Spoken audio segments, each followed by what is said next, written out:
Hi friends, welcome back to G public. आज तक हो सकता है सस्पेंस। जी हाँ, आपने सही सुना है, आज तक चैनल सस्पेंस हो सकता है क्योंकि इसके खिलाफ एक अर्जी दी गई है। जैसा कि आप लोगों को मालूम होगा, श्वेता सिंह जो कि एक रिपोर्टर हैं, आज तक में उन्होंने रिपोर्टिंग की जिसमें बताया कि चाइनीज़ इंट्रूजन जो हुआ इंडिया में उसकी ज़िम्मेवार इंडियन आर्मी है और इसको लेकर के जो भी क्लैरिफिकेशंस देने हैं वो इंडियन आर्मी को ही देने चाहिए। उन्होंने क्या बोला मैं सुनाती हूँ आपको यहाँ।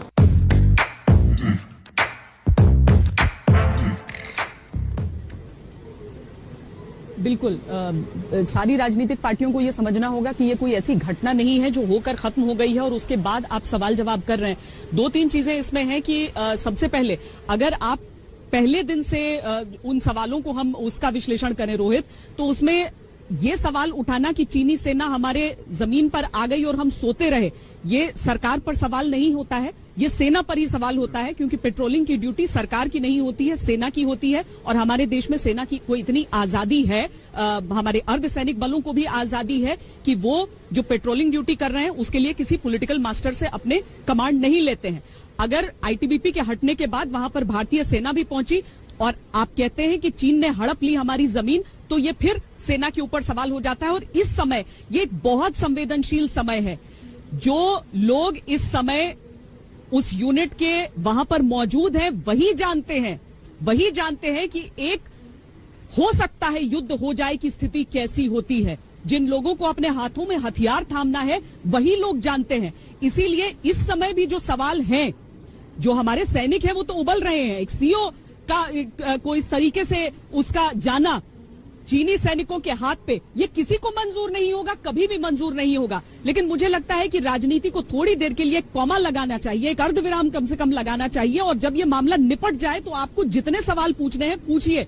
अगर आगाह करने की बात है तो वाकई मैं मानूंगी, क्योंकि 62 के समय भी हमें याद है 19। तो फ्रेंड्स, मैं अब आपको बताती हूँ कि एक्चुअली हुआ क्या था।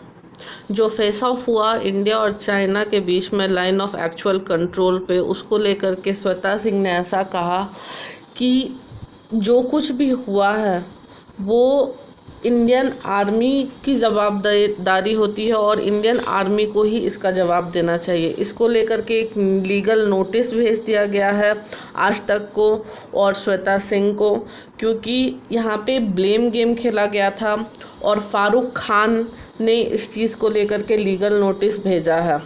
उन्होंने परमिसेबल टर्म आर्टिकल 19(2) के तहत, जो कि कॉन्स्टिट्यूशन ऑफ इंडिया में लिखा गया है आर्टिकल 19(2), उसके तहत उनको नोटिस भेजा है। मैं यहाँ पे आपको ये भी बताना चाहती हूँ कि सेक्शन 5 ऑफ केबल नेटवर्क जो होता है उसके रूल 6(a)(c)(d)(e)(h)(i) के तहत भी उनके ऊपर केस बनता है।